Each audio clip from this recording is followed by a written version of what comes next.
أن السفر تصح به الأبدان، وقد ورد نص عن النبي عليه الصلاة والسلام قال: سافروا تصح. فالسفر إذن يجدد المعين ويعلم الإنسان ويكسبه، إذا كان تاجرا يكسبه نفعا وربحا، وإذا كان طالب علم يكسبه علما.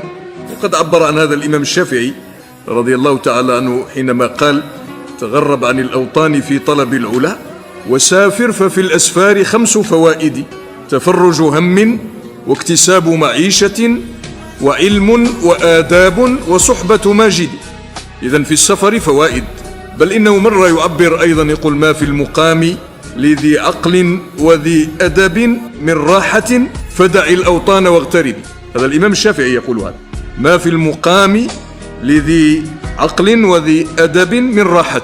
راحته في السفر، الانتقال، تغيير الأجواء، تغيير الحال، لأنه يكسب العلم بالتنقل، ويكسب المال بالتنقل، ويكسب الخبرة والتجربة والحنكة يكسبها بالتنقل.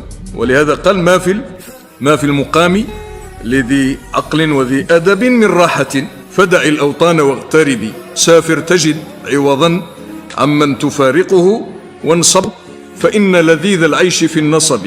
إني رأيت ركود